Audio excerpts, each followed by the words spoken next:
अवधूत चिंतन श्री गुरुदेव दत्त श्री स्वामी समर्थ मी शीतल तुमच्या सगळ्यांचं आपल्या चॅनलमध्ये स्वागत करते आणि ऍक्च्युअली सुरुवात करते.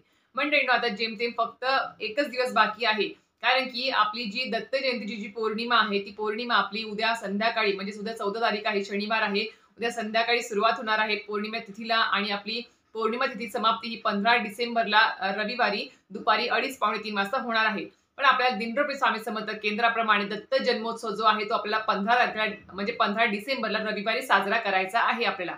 तर आता भरपूर लोकांना उत्सुकता असेल की दत्त जयंती आपल्याला घरच्या घरी साध्या सोप्या पद्धतीने कशा प्रकारे साजरी करता येईल. याबद्दल खूप लोकांचे कमेंट्स आणि प्रश्न येत आहेत. त्याबद्दलच आजचा व्हिडिओ आहे. सोबतच आता ज्यांना कोणाला 21 म्हणजे दत्त जयंतीनिमित्त 21, 11, 7 दिवस किंवा 5 दिवस, 3 दिवस कुठलीही संकल्पयुक्त सेवा जमलेली नाही आहे, त्यांनी दत्त जयंतीच्या दिवशी त्या दिवशी दत्त जन्मोत्सवाच्या दिवशी आपल्याला स्वामी समर्थांच्या किंवा दत्त महाराजांच्या अशा कुठल्या सेवा करता येतील त्या एका दिवशीच फक्त आपल्याला त्यांच्या म्हणतात ना की कुठेतरी कृतज्ञता व्यक्त करण्यासाठी आपल्या कुठल्या सेवा त्या दिवशी करता येतील. ज्यांना कुठलीच सेवा नाही जमली त्यांनी त्या दिवशी कुठल्या सेवा कराव्या. आणि हो, ज्यांनी कुणी पारायणाला बसले आहेत किंवा पारायणाला जे बसले आहेत आणि जे नाही बसले त्यांनी सुद्धा दत्त जयंतीच्या दिवशी म्हणजे 15 डिसेंबर रविवारी गुरुचरित्र ग्रंथातील एक अध्याय वाचायचा आहेच म्हणजे आहेच. त्याच्याशिवाय दत्त जन्मोत्सव हा साजरा होणार नाही. तो अध्याय कुठला आहे त्याबद्दल पण आजच्या व्हिडिओमध्ये माहिती देणार आहे. आणि आपल्याला कसं आहे, आता आपण जवळपास केंद्र मठ तर आहे, आपण जवळपास इथे दत्त जन्मोत्सव साजरा करण्यासाठी जाणार आहोतच, इथे सहभाग होणार आहोतच आपण.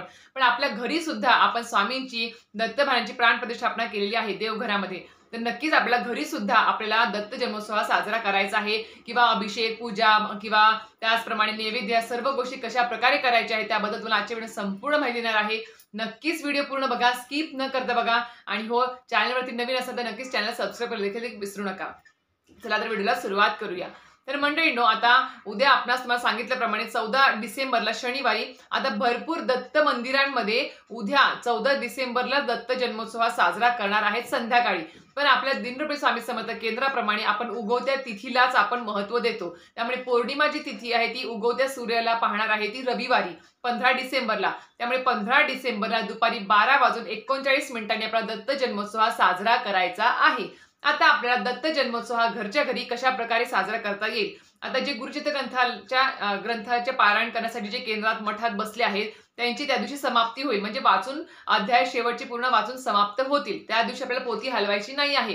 केंद्रामध्ये असेल किंवा घरी सुद्धा पोथी हलवायची नाही, ती तशीच आपल्याला तिथे ठेवायची आहे. पूजा मांडणी पण तशीच ठेवायची आहे. आपल्या गुरुचरित्र ग्रंथाचे पारायणाचं जे काही उद्यापन आहे सांगत आहे ते आपल्याला 16 तारखेला सोमवारी करायची आहे. पण दत्त जन्मोत्सव आपल्याला कसा साजरा करायचा आहे. आता दत्त जयंतीनिमित्त भरपूर दत्त सेवेकरी असतील किंवा दत्त भक्त किंवा स्वामी सेवेकरी हे उपवास करत असतात. तुमच्या शरीराला झेपत असेल तर नक्कीच उपवास करा.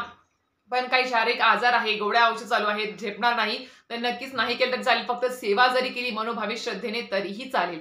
म्हणून सांगते तुम्हाला किंवा दत्त जन्म म्हणजे दत्त जयंतीच्या दिवशी आपण उपवास करतो त्या दिवशी आपल्याला फक्त दिवसभर उपवास करायचा असतो. आणि त्या दिवशी आपल्याला कुठल्याही प्रकारचं उद्यापन हे करायचं नाही आहे गुरुचरित्र ग्रंथाच्या पारायणाचं. ते आपल्याला 16 तारखेलाच करायचं आहे. त्याबद्दल व्हिडिओ आलेला आहे चॅनलवरती, तुम्ही जाऊन बघू शकता.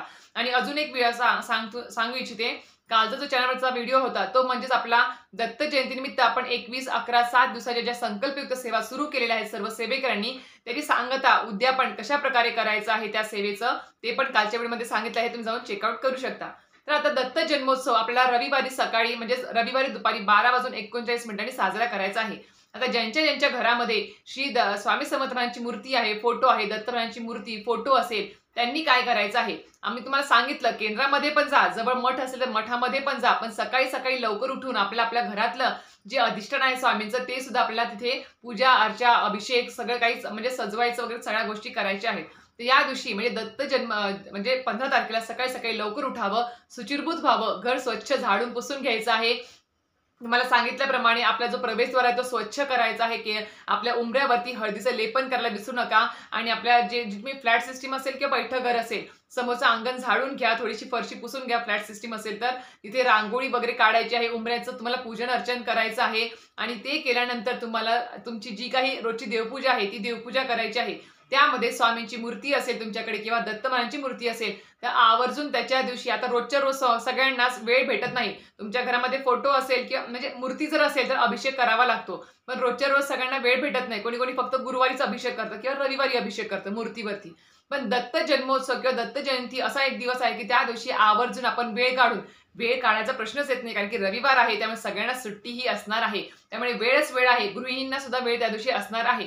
त्यामुळे आवर्जून त्या दिवशी जर सहपरिवार जरी तुम्ही केला, म्हणजे स्वामींच्या मूर्तीवरती किंवा दत्तमांच्या मूर्तीवरती अभिषेक केला तरीही खूप चांगलं असेल. जर नाही शक्य तर जे कोणी देवपूजा करणार त्यांनी आवर्जून त्या दिवशी दत्तमांच्या मूर्तीवरती, स्वामींच्या मूर्तीवरती अभिषेक करायचा आहे. पंचामृताने करा, दुधाने, दह्याने, मधाने, साखर सगळ्या गोष्टी एकत्र करून पंचामृताने जरी केला तरी चालेल. नाही शक्य यथाशक्ती साध्या प्यायच्या पाण्याने जरी अभिषेक केला तरी सुद्धा चालेल. स्वामींना कुठलीही अपेक्षा नाही तुमच्याकडून की तुम्ही मोठमोठ्या माझ्यासाठी गोष्टी करा. त्यांना काही अपेक्षा नाही. फक्त त्यांना तुमच्याकडून होणारी जी सेवा आहे, जी फक्त मनोभावे श्रद्धेने तुम्ही करणार आहात, नामस्मरण जे करणार आहात, त्याला जास्त त्यांच्या दृष्टीने महत्त्व आहे. त्यामुळे ते जास्त करा. बाकीचं तुम्ही नाही गोष्टी केल्या तरीही चालेल, काही गरज नाही. वेगळी मांडणी करायची इच्छा असेल दत्त जयंतीला तुम्ही करू शकता. नसेल तर देव्हाऱ्यात जरी तुम्ही पूजा अर्चा केली, दत्त जन्मोत्सव साजरा केला तरीही चालेल.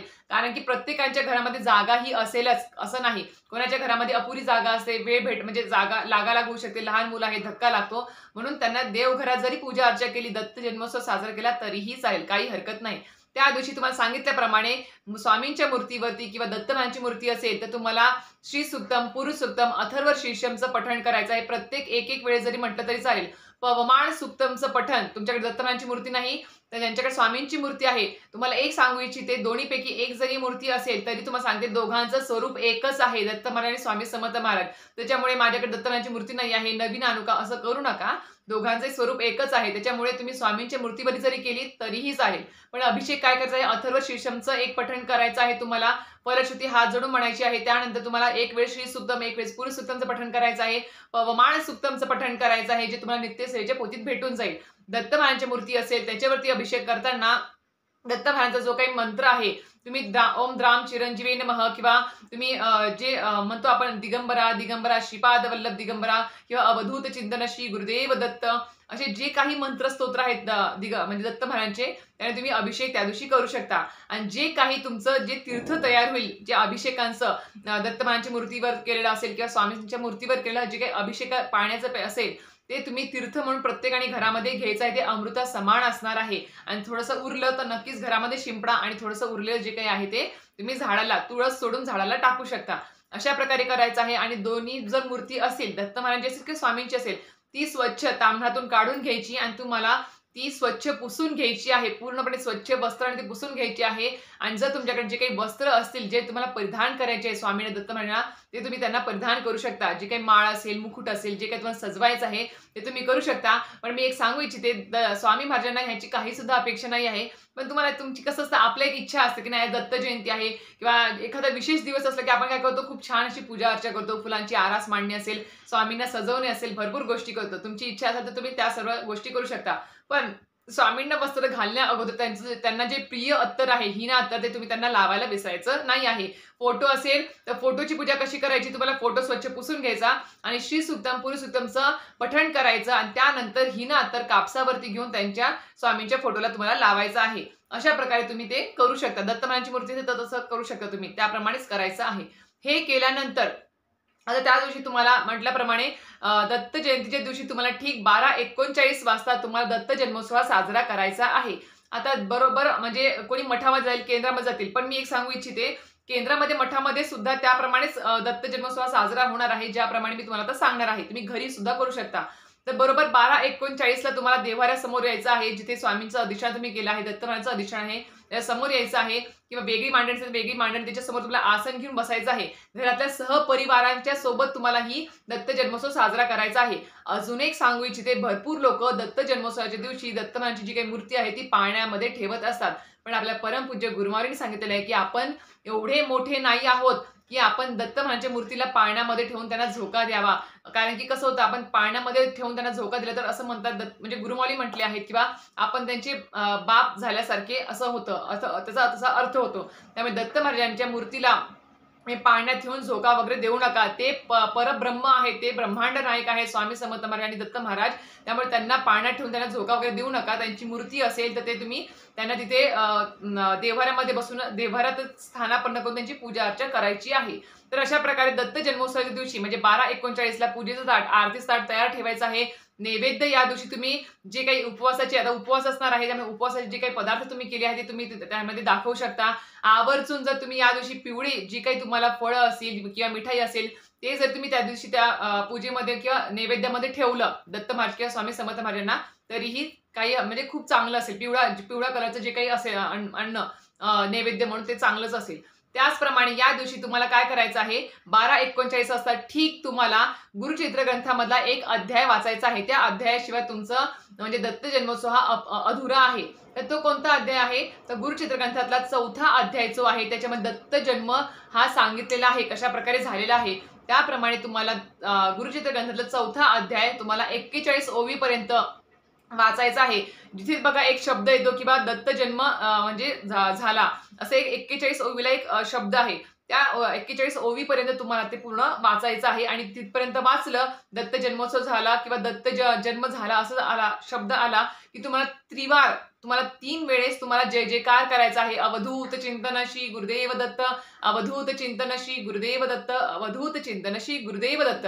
मोठमोठ्याने घरात जय जयकार करायचा आहे. केंद्रामध्ये सुद्धा असा जय जयकार होतो तो अध्याय वाचून. तो स्मरण करायचा आहे. एकाने वाचायचा घरामध्ये, बाकीच्याने स्मरण करायचं आणि सगळ्यांनी जय जयकार करायचा एकदम. तो झाला दत्त जन्मोत्सव आणि ते झाल्यावर तुम्हाला आरती करायची आहे. आरतीमध्ये तुम्ही गणपतीची, स्वामींची, तुम्हाला ज्या कोणत्या आरती घ्यायची आहे दत्त महाराजांची त्या सगळ्या आरती तुम्ही त्यावेळेस घ्यायच्या आहेत. आणि ठीक आरती झाली की तुम्हाला नैवेद्य जो काही तुम्ही असेल तो थोडा थोडा प्रसाद म्हणून घरच्यांना सगळ्यांना तुम्हाला द्यायचा आहे. तर अशा प्रकारे तुम्ही दत्त जन्मोत्सव हा घरामध्ये साजरा करू शकता. सागर संगीत करू शकता, यथाशक्ती करू शकता. ज्यांना केंद्र मठ जवळ आहे तुम्ही मठामध्ये केंद्रामध्ये जाऊन सुद्धा दत्त जन्मोत्सव हा अनुभवा एकदा. जो जय जयकार होतो ना तो अध्याय वाचल्यावर दत्त जन्म झाला म्हणून जो जय जयकार होतो ना, म्हणजे आनंद गगनात मावत नाही की दत्तांचा जन्म झाला. अक्षरशः अंगावर शहार येतात केंद्रामध्ये.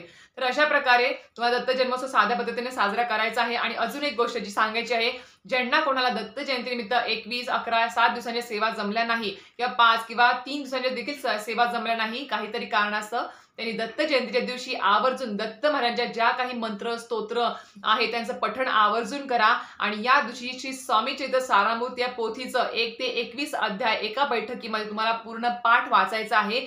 ही आपली कृतज्ञता व्यक्त करण्याची म्हणजे पद्धत आहे की आपण एक पाठ त्या दिवशी वाचलाच पाहिजे. काहीतरी मागण्यासाठी, काहीतरी इच्छा पूर्ण होण्यासाठी त्या दिवशी तरी, दत्त जयंतीच्या दिवशी तरी काहीतरी मागू नका दत्त महाराजांकडे, स्वामी समर्थ महाराजांकडे. उलट कृतज्ञता व्यक्त करा, आभार व्यक्त करा आणि त्या निमित्ताने तुम्ही त्यांच्यासाठी एक श्री स्वामी चरित्र सारामृताचा एक पाठ आवर्जून करा. दत्त बावणी वाचू शकता.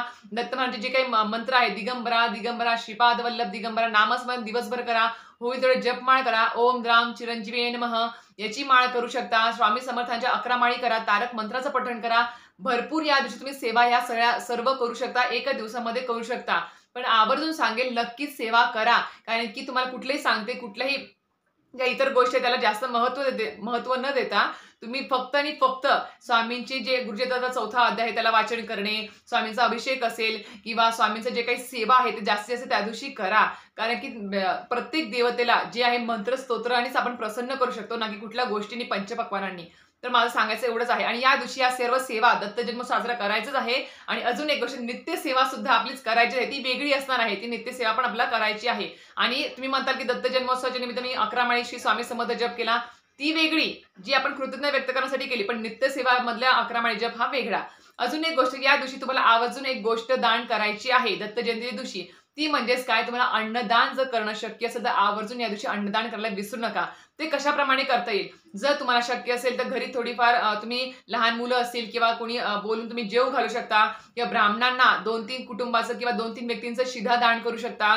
त्याचप्रमाणे तुम्ही केंद्रामध्ये, मठामध्ये त्या दिवशी भरपूर सेवेकरी मंडळी दर्शनासाठी येत असतात किंवा कुठे कुठे मांदियाळी सुद्धा असते त्या दिवशी, तुम्ही त्याच्यामध्ये सुद्धा देणगी देऊ शकता किंवा जे काही सामान साहित्य लागणार त्यासाठी तुम्ही तिथे देणगी देऊ शकता. तिथे सगळं केंद्रामध्ये देणगी स्वीकारली जात आहे. तुम्ही पैशाद्वारे किंवा कुठल्याही साहित्याद्वारे तिथे तुम्ही दान करू शकता. आवर्जून दत्त जयंती दिवशी तुम्ही गरिबांना दान करा, केळी दान करा, वडापाव दान करा, जी पिवळी गोष्ट आहे, मिठाई दान करा. भरपूर अशा गोष्टी आहेत. पण पिवळं जर तुम्ही दान केलं तर अतिशय उत्तम. कारण की पिवळा रंग जो आहे तो आपल्या देवी देवतांना खूप प्रिय आहे. त्यामुळेच मला सांगू इच्छिते की या दिवशी अन्नदान करायला विसरू नका. कुठल्याही पद्धतीने करा. जर तुमची खरंच ऐपत असेल, जर भले तुमची जास्त काही नाही पण केळी तरी आपण दान करू शकतो. त्यामुळे मठामध्ये केळी दान करा. आणि जिथे मांडी आळीया चालू आहे किंवा भरपूर ठिकाणी अन्नदान त्या दिवशी असतं दत्त जयंतीच्या दिवशी, त्या दिवशी आवर्जून तिथे तुम्हाला जर देणगी देता आली पैशाद्वारे किंवा काही साहित्याद्वारे, तर आवर्जून हे करायला विसरू नका. कारण की अन्नदान हे सर्वात श्रेष्ठ दान आहे, हे विसरू नका. त्याच्यामुळे सांगू इच्छिते तुम्हाला, या दिवशी होईल तेवढी असं सेवा करा, दत्त जन्मोत्सव साजरा करा, केंद्रामध्ये जा, मठामध्ये जा, आरतीला उपस्थित राहा. रविवार आहे, सगळ्यांना वेळ असणार आहे, त्यामुळे नक्कीच वेळ काढा मी असं म्हणणार नाही. आवर्जून जा आणि हक्काने जा. कारण की रविवार आहे. कुठेही इकडे-तिकडे सुट्टीचा दिवस वाया घालवण्यापेक्षा दत्तमाच्या मंदिरामध्ये, मठामध्ये, स्वामींच्या केंद्रामध्ये, घरामध्ये सेवा करा आणि सेवेकरी व्हा. तर अशा प्रकारे तुम्हाला आजचा व्हिडिओ आवडला असेल तर नक्कीच व्हिडिओ लाईक, शेअर आणि सबस्क्राईब करायला विसरू नका. श्री स्वामी समर्थ.